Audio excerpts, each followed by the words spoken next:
Chris Coleman নামটা শুনলেই ইউরোপের ফুটবল মহলে একটাই ছবি ভেসে ওঠে।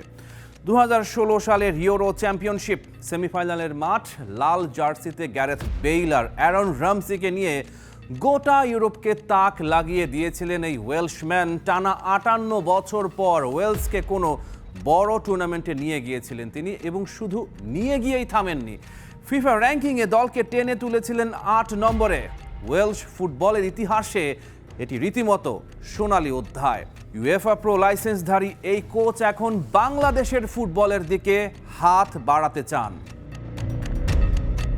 ফুটবলে কোচের আসল পরিচয় বের হয় তার ট্যাকটিক্স বোর্ডে। কোলম্যান মূলত একজন প্র্যাগম্যাটিক অর্গানাইজার, অর্থাৎ গোঁজা মিল দিয়ে সুন্দর ফুটবলের ভান করেন না, বরং যা কাজে লাগে তাই করেন। ওয়েলসে তিনি মূলত 3-5-2 এবং 4-3-3 ফরমেশন ব্যবহার করেছেন। তার কৌশলের দুটো মূল স্তম্ভ ছিল সেট পিস এবং র্যাপিড ট্রানজিশন, অর্থাৎ কর্নার, ফ্রি কিক থেকে গোলের সুযোগ তৈরি করা আর রক্ষণ থেকে দ্রুত আক্রমণে চলে যাওয়া।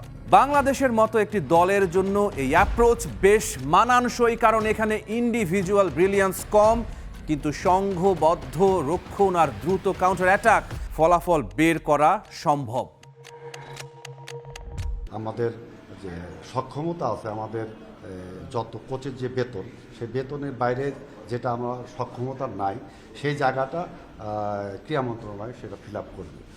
এবং আমাদের কিন্তু এখনও কিন্তু আমাদের কোচদের কিন্তু এখনও আমাদের সাক্ষাৎকার চলছে।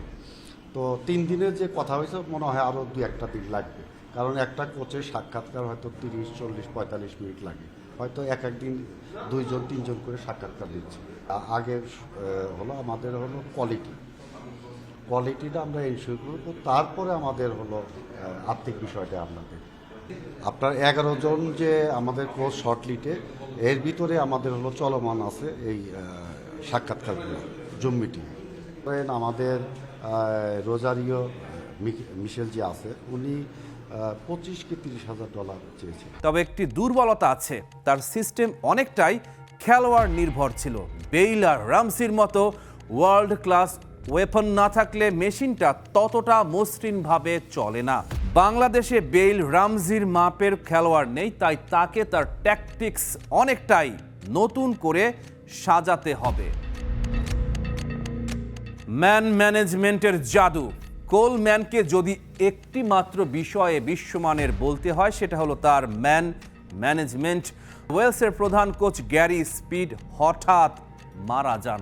গোটা দল তখন মাঠের মাঝখানে দাঁড়িয়ে থাকা এক হতভম্ব একাদশ। শোকের এই ঘোর কাটিয়ে দলকে এক করা ছিল মাঠের সবচেয়ে কঠিন ম্যাচের চেয়েও বড় চ্যালেঞ্জ। কোলম্যান সেই অসাধ্য সাধন করেছিলেন। তিনি গড়ে তুলেছিলেন টুগেদার স্ট্রঙ্গার, এমন এক দলীয় পরিচয় যেটা পরে পুরো একটা জাতির স্লোগান হয়ে উঠেছিল।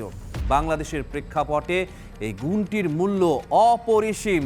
জাতীয় দলে বিভিন্ন ক্লাবের খেলোয়াড়দের এক ছাদের নিচে আনা, ড্রেসিং রুমের কোন্দল সামলানো, খেলোয়াড়দের মানসিকভাবে তৈরি রাখা, এসব কাজে কোলম্যান রীতিমতো হাফ টাইমের বক্তৃতায় দল ঘুরিয়ে দেওয়ার ক্ষমতা রাখেন।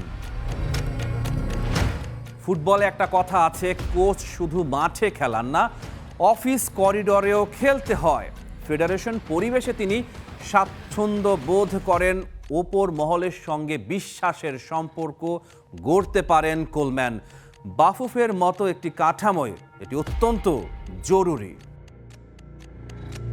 কোলম্যানের দুর্বলতা, অ্যানালিটিক্সে ঘাটতি। একটি বিষয়ে কোলম্যান বেশ পিছিয়ে, ডেটা ও অ্যানালিটিক্স। আধুনিক ফুটবলে প্রেস ইন্টেন্সিটি, হিট ম্যাপ, এসব ডেটা দিয়ে দলকে সাজানোর যে প্রবণতা তৈরি হয়েছে, সেই দৌড়ে তিনি কিছুটা পুরনো ঘরানার। তিনি বেশ ভরসা করেন মাঠের চোখ আর মানবিক বুদ্ধিমত্তার উপর। তবে বাংলাদেশের বর্তমান পরিকাঠামোর কথা মাথায় রাখলে এটি হয়তো এখনই বড় সমস্যা নয়। ডেটা অ্যানালিটিক্স টিম গড়তে সময় লাগবে। আপাতত দরকার একজন কোচ যিনি খেলোয়াড়দের এক সুতোয় গাঁথতে পারবেন এবং মাঠে একটা সিস্টেম দাঁড় করাতে পারবেন।